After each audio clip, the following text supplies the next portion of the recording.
Now we are live. Hi, Pedro. How are you? Fine, and you, Ainhoa?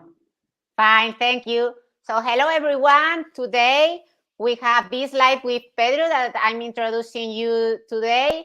He is a tax expert in Spain, and he knows how to deal with the non-double taxation agreements. So, we are going to focus today in nomad visas because of what are the tax implications for a nomad visa, because we have had a lot of questions about that. We are going also to talk about maybe also the these advantages that also for the new startups, there are new advantages for the tax situation, right, Pedro?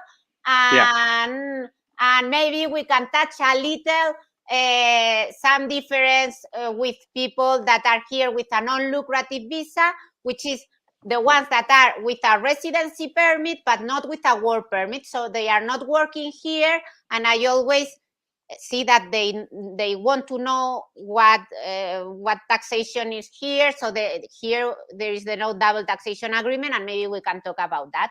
So, well, first of all, thank you very much, Pedro. It's a pleasure. Likewise. And I'm going to do a little summary of what is a nomad visa, and we will start explaining the tax implications. You will start explaining because you are the expert. So let me explain. Since some months ago, we already can do the nomad visa or nomad residency. As I always explain, visa is when you apply from the consulate. The problem about applying from the consulate are two. One is that consulates sometimes are a little busy. You need an appointment. They are a little lost with the new permits. And the other one is that they just give it to you for 1 year, and then you have to renew it here. If you do it from Spain as tourist, because a US citizen, for example, a UK citizen, or a lot of other countries can come as a tourist to Spain, we can apply directly from here. So who will be these nomads? And they will give it for 3 years, which is very good. A residency for 3 years, and a residency that also is valid for the Spanish citizenship, because this is a doubt that they always have if they can reach the passport. Yes, you can.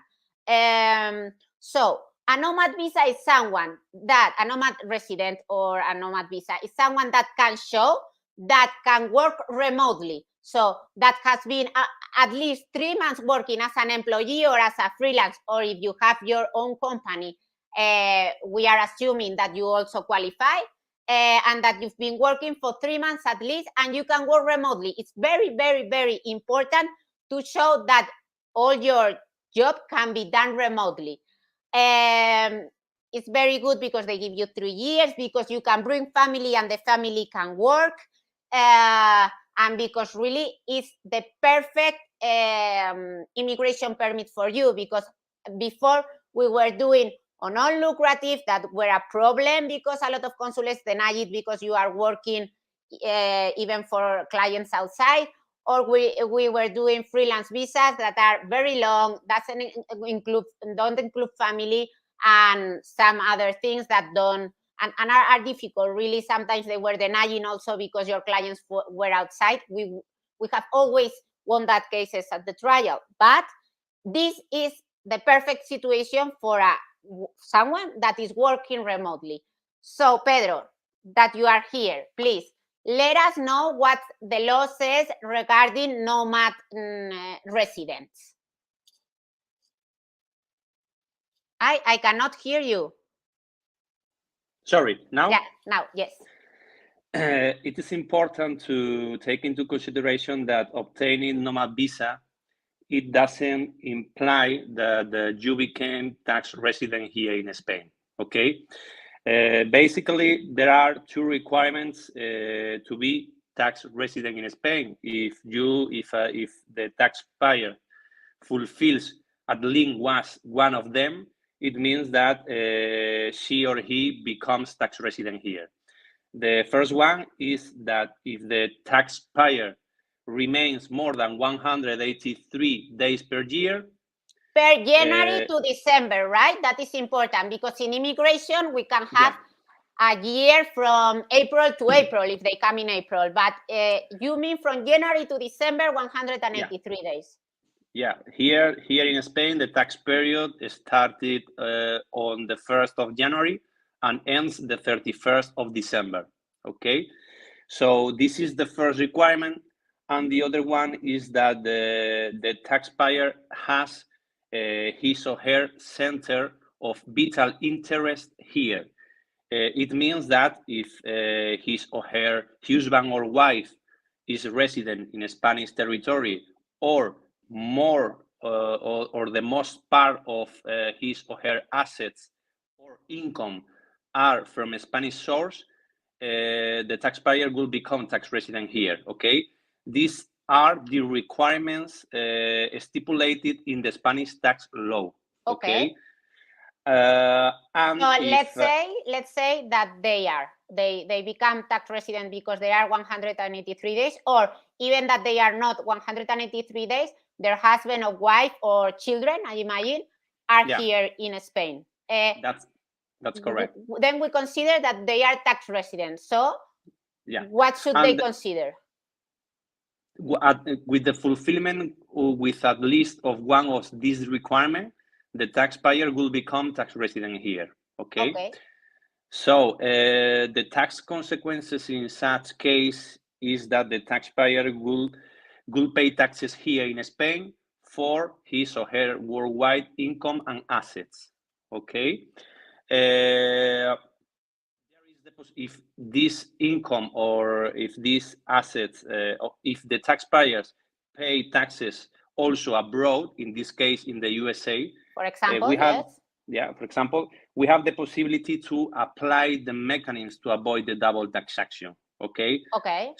So in the specific case of USA, where the taxpayer pay taxes for their nationality, we have the possibility to deduct the taxes paid in the USA here in her or his Spanish tax returns, okay? Basically, there are three taxes that are very important now in Spain. The first of all is the personal income tax, okay?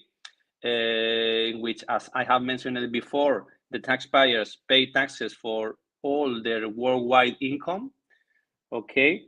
It is important to know that the best regions in Spain in terms of personal income tax are Madrid and Andalucía, because because let me clarify this. We have different comunidades autónomas, we call them, and they have different rules in taxation for some things, right? So you are telling that for this, Andalucía and Madrid are the best ones. Are the best one in terms of taxation, specifically for the personal income tax and the wealth tax, which is the next tax that is very important, okay? So, as I have mentioned before, first of all is the personal income tax. The second one is the wealth tax, okay? Through which the taxpayers pay taxes for their worldwide assets, the net value of their worldwide assets. In Madrid and Andalucía, this tax is bonified at 100%. It means that if taxpayers came to Spain to live in such regions, he or she doesn't pay the wealth tax, which is very important in terms of taxation. And for the tax years 22 and 23, the Spanish government has introduced a new tax, a new state tax, which is a special tax for rich people, okay? Basically, this tax has been introduced to avoid the non-payment of the wealth tax in the cases of Madrid and Andalucía, okay?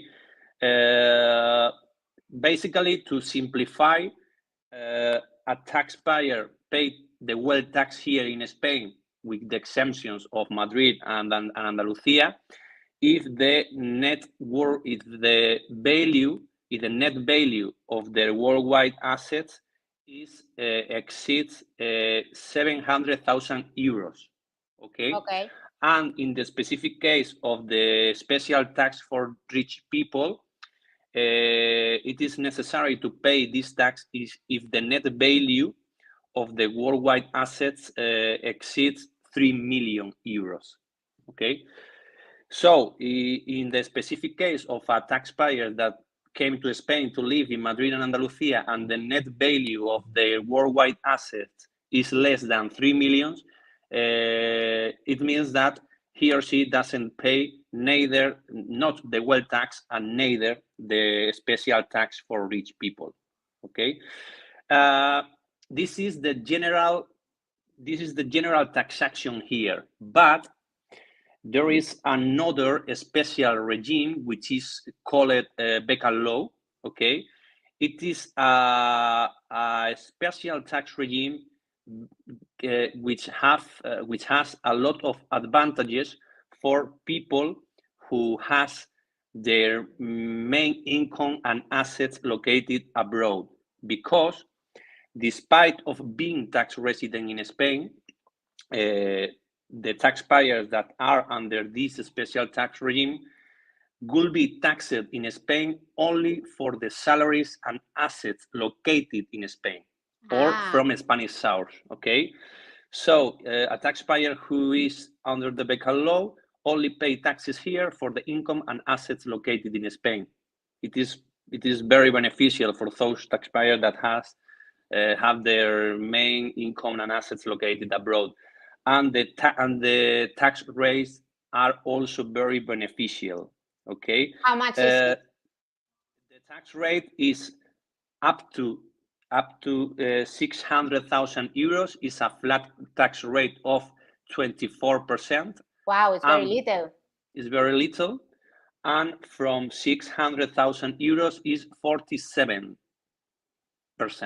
So my question is, if we are talking about a nomad resident that they are getting the payroll from the US, okay, that will be considered income from Spain, and we will have to rate it in the 24%. Yeah. Okay. Yeah. There is. I have mentioned it before that the taxpayers under the Becca law will be taxed only for the income obtained in Spain, but there is one exception. Okay. Is the salaries.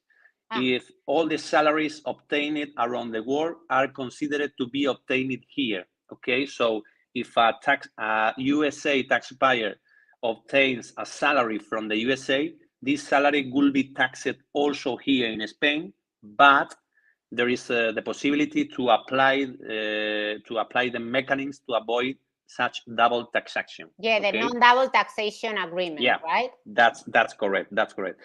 And it is very important, the nomad visa, because with the last modification of the Becca law, who takes place during December 2022, it is possible for freelance to come to Spain and obtain the Becca law. Yes, because before the main were highly qualified, right? Employees highly qualified. That's correct.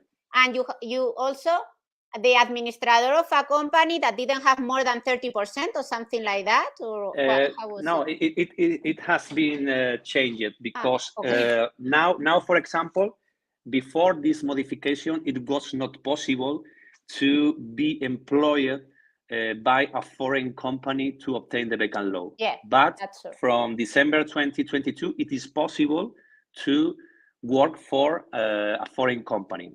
Also, before this modification, it was not possible to be the director of the company if the taxpayer, if the director has the equal or more of 25%. The 25%, yeah. But with the recent modification, this limit has been eliminated. Okay. Wow. So, yeah. only applies for companies who non-develop any economic activity, okay? But it is entidades patrimoniales. I don't know how is if there is a entidad patrimonial, it is this requirement applies. But if not, the taxpayer can be director of a Spanish company without the problem of having equal or more than 25%. Okay. Okay, that's great, even for non-nomad visas, but for other it is a very good modification. And as I have mentioned before, freelance can also apply the Beckham law if they develop an innovative and special economic activity. But I think that the requirements of this modification has made that the requirements for nomad visa are this, in case of freelance, are the same to apply the Beckham law. So if a freelance obtains the nomad visa, it is assumed that he also can apply for the Beckham law. And this is something very important that you are saying, because I was going to ask, what do they have to do in order to be able to get the Beckham law? Because in my knowledge, that is very little of taxes, but before they should did it before coming or in the first whatever months. I was hearing that. So what do they have to notify that they want to get the Beckham law in a period of time? It is, there is a period in order to request for the application of the Beckham law. The taxpayer has 6 months. From entrance. 6 months, from the date that from the starting date in the social security contributions. Okay, so the taxpayer came to Spain, registered itself as freelance before the social security, and from this date of starting, she or he has 6 months to apply for the Beckham law. But for example, a normal employee that is a nomad wouldn't do a enrollment in social security. That's it's correct. In this case, I understand that the first point, for the moment of the permit, right? They gave the permit, or no, it's from the date of the registration in the social security also. But if there is no registration in social security, well, maybe immigration does a special registration for these people. Maybe, but it is necessary firstly to register into the social security, and then the period of 6 months starts. Okay. I assume that they are going to do something special for these nomads, in which they will have, I don't know, something in social security. Maybe the procedure changes in the future for this, because it is very recent. It is very recent. Yes, it's very recent. So just to understand and have an example, we have someone earning 200,000 euros, okay, more or less, as a nomad from the US, for example. So this is going to be taxed in the US by, I assume, more than 20 whatever percent. I think that they are nearly 40, maybe 30, whatever, I don't know. But if in Spain, because of the Beckham law, is 24, because there is a difference and they are paying more in the US, they don't pay anything here, right? That's correct. That's correct. With certain limits, but more or less this is correct.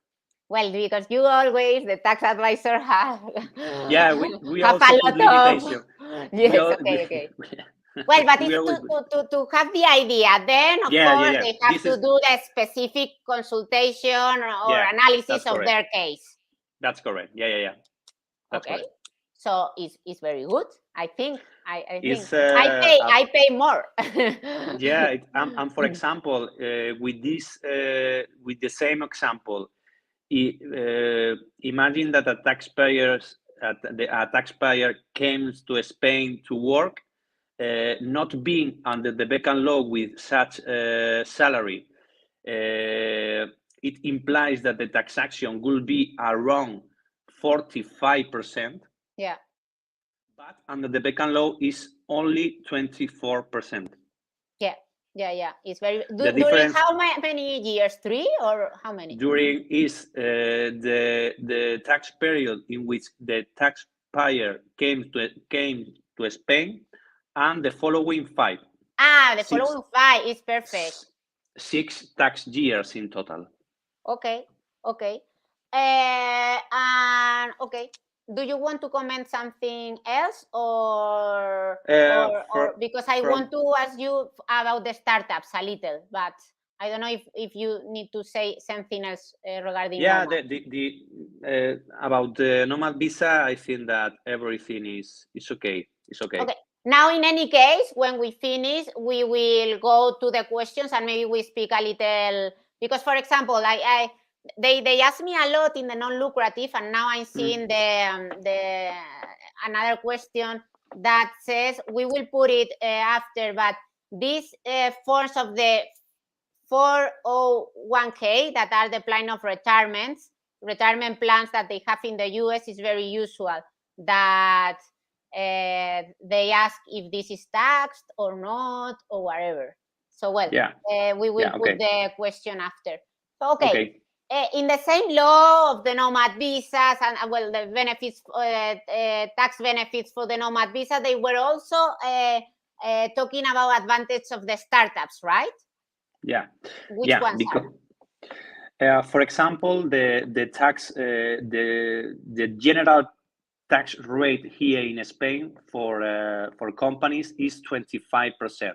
Okay, but if the turnover of the company is less than 1 million euros, the tax rate is 23%.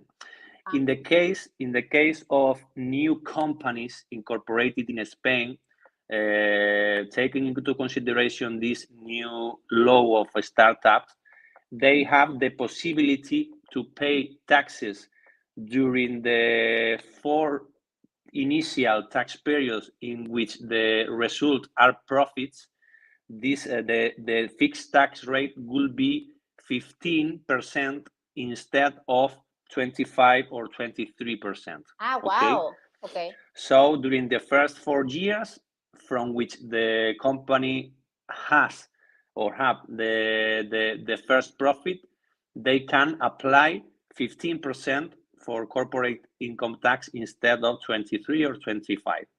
Okay. And they have the possibility to postpone the payment of the tax during the 2 or 3 first tax years. Okay. Wow. So these but are this is not for every startup. The startup has to be innovative, right? Bring innovation. There are some requirements to apply this special tax regime. Okay, basically, it is necessary to develop an innovative economic activity here.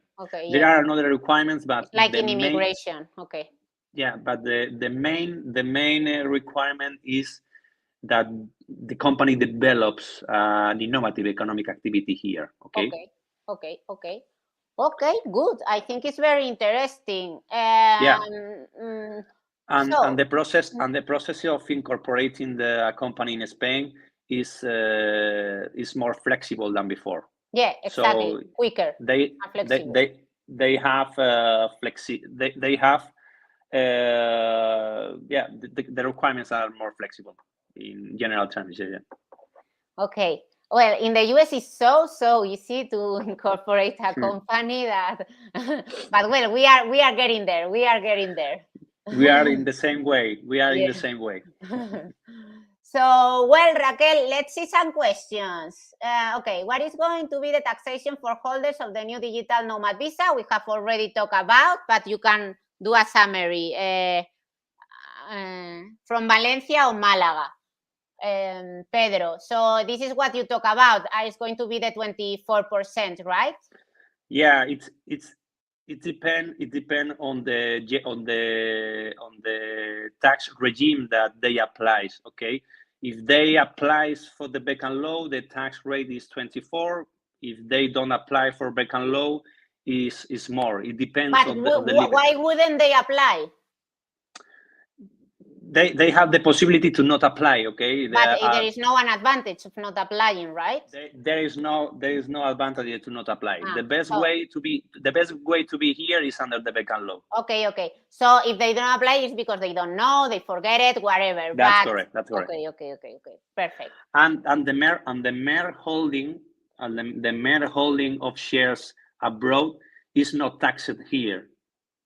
Okay. Good. Okay. Because as I have mentioned before, under the Becan law, the taxpayer are only taxed here for the assets located in Spain. So if a person is the shareholder of a company located in the USA, the value of these shares is not taken into consideration for wealth tax purpose.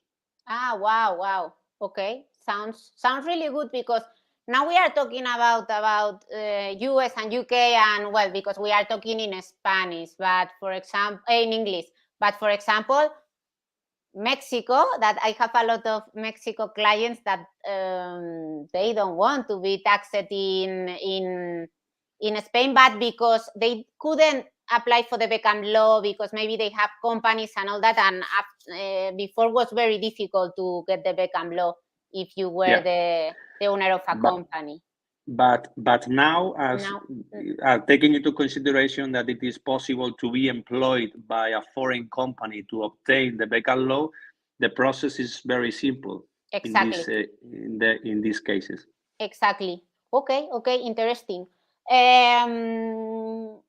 Alexei, which documents should I draw up to achieve 24% income tax as a digital nomad Becan law? So this is like an application, right? Or how do you do it? First of all, it is necessary to obtain a nomad visa, and then it is necessary to submit. So first, they need me. First, and then they need you.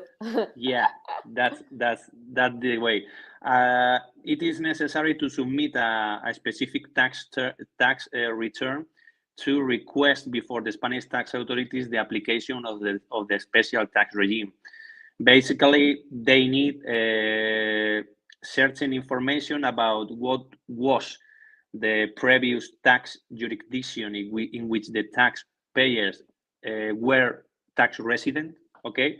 And then the date of entry in Spain, and also the date that appears in the Social Security registration, because the period of 6 months from such date. I see some comments that you look handsome, they told me. Okay. Thank you very much. He has family, crowd. So I really appreciate. Okay, and he was asking also, as a digital nomad, should I pay 6% monthly social security tax? I don't think so, no? Besides 24% income tax. I don't know what is the social security tax. I don't either. Well, I don't know, but basically I understand that for normally the social security taxes are between 34 and 35 of the income, okay, that they obtain. But it is not a tax. It is a cost for the company, not for the worker. Yeah, exactly. Okay, another question, Raquel.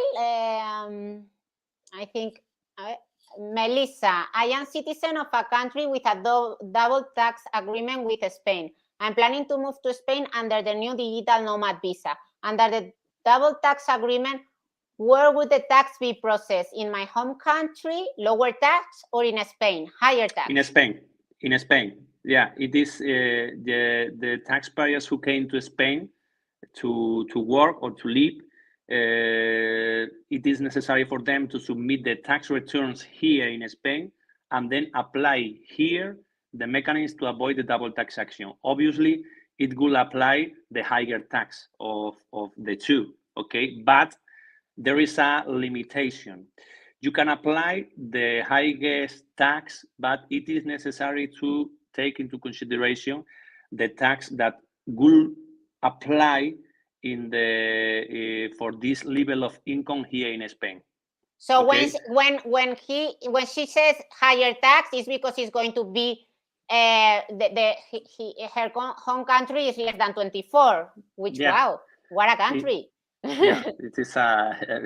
It is very important to know where is located such country or okay, what is. Yes.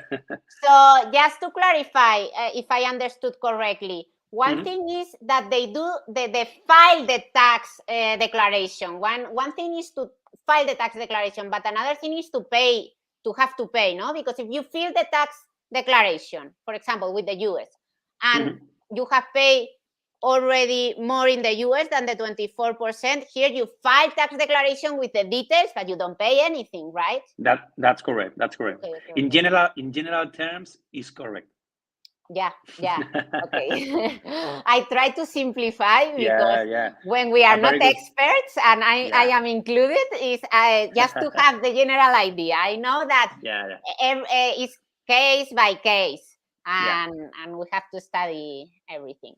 Okay, so Joe Rodriguez says, hello, for the Modelo 720, should 401k plan retirement balance be included and assessed for consideration of the wealth tax? Are they considered the same as pension plans for exemption purposes? Yeah, in the specific case of, it depends, okay? If the taxpayer is not under the Beckham law, it is necessary to declare such plan retirements in the Modelo 720, and also it is taken into consideration for wealth tax purpose, okay? The value that is taken into consideration is the rescue value at 31st of December of each year, okay? Under the Beckham law, there are a lot of the most advantages is that it is not necessary to submit the Modelo 720. The taxpayers that are under the Beckham law don't have the obligation to submit this tax return. Yeah. There was a ruling about that, no? Some years ago.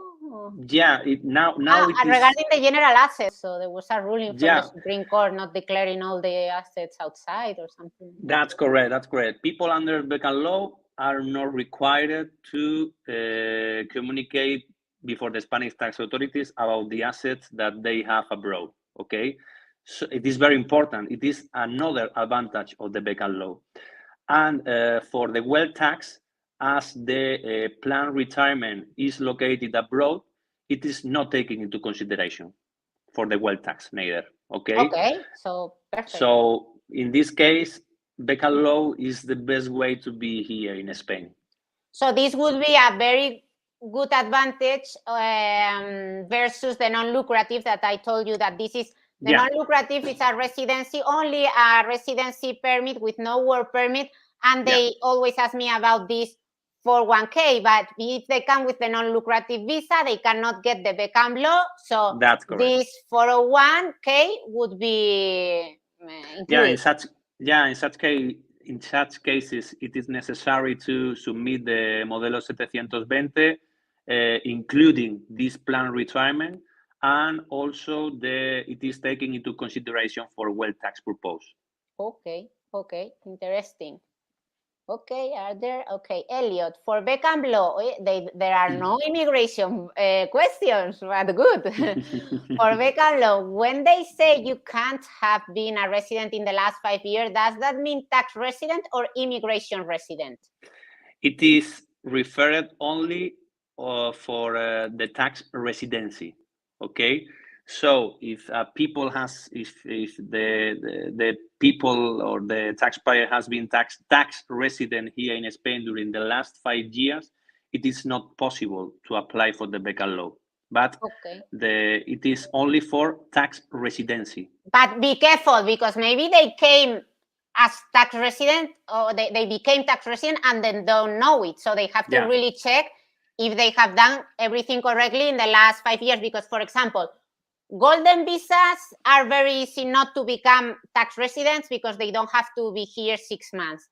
I think students don't become tax resident either.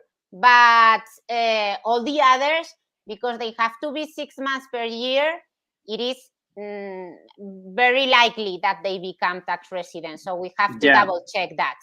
Right? Yeah, it is necessary to double check. Normally, it depends of the proofs that the Spanish tax authorities have about the tax residency of the taxpayer. Okay. This is like the Shakira case, right? That's correct. Asking.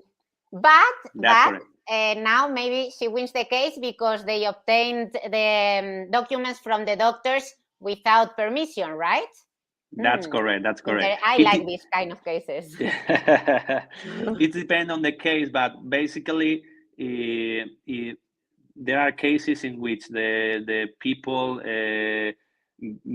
became tax resident in the past, but they didn't submit the tax return before the Spanish tax authorities. So in such cases, the Spanish tax authorities has no proofs about their tax residency, and it is easy to obtain the vacant law, but it is necessary to double check to see the information that the Spanish tax authorities have about the taxpayers. Okay, thank you very much. Okay, Malaga Olive, I understand that under the vacant law I should have not been a previous. This is the same. This is the same, yeah. This is the same question, very similar. Okay. As a digital nomad, can I reduce my income taxes with deduction for family members?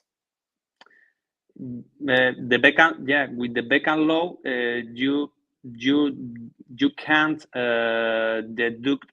You can't pay less taxes, taking into consideration the family members. But there is a possibility to that the taxpayers who came to Spain to apply the vacant law, it is necessary to that it is possible that the rest of the member of the family apply also for the vacant law. Okay, it means that if the principal taxpayer obtained the vacant law, this vacant law will also apply for the rest of the family members. Before the modification who took place during December 2022, it was impossible. Okay. Before such modification, the vacant law only applied for the principal taxpayer, but with the modification, it is possible for the rest of the members of the family to be under the vacant law of the principal taxpayer. But if they have family, they are not going to pay less than 24. There is no reduction, right? No reduction. Yeah. Okay. Let's see if we have more questions. Double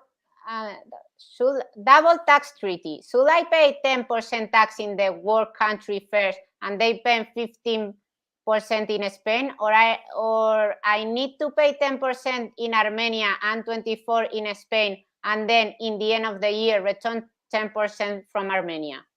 No.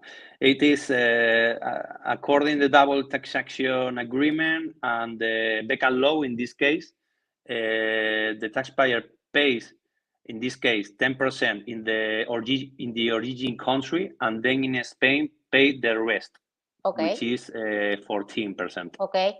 And just to clarify, we need to analyze every double taxation agreement of every country because. It is necessary to check the mechanisms to avoid the double taxation between these mechanisms change depending on the double taxation agreement. Okay, perfect. So thank you. Okay, you're welcome. Well, I think was very, very, very informative. Thank you very much. Do you want to comment something else that you think we haven't mentioned? I think I have mentioned everything, but in case that they have any additional question, it will be a pleasure for me to answer all their questions. Okay, perfect. So if you agree, we will invite you again because I'm sure that they will still have some questions, and it's even better because if we see how it's working, for example, what we were saying about the Social Security enrollment, because there is no enrollment if you are an employee as a nomad, things like that, it would be good like to connect in 2 weeks or in a month, something like that, and review how it's working, right? That's perfect, because it is very recent, so yeah, it is very, necessary very. to see how it's going to be in the future. Yeah. Perfect. Well, thank you very much, Pedro. Thank you to all of you, because with the questions, we really have the idea of the doubts that you all have, and we can also review with the tax office, with the immigration office. So thank you very much. We are here to help you. We will connect. I will connect next week for sure. Pedro, maybe in 2 weeks or 3, we will see. It will be a pleasure for me. Okay, perfect. And thank you also, Raquel, that is behind scenes working with all the questions. Well, see you next week.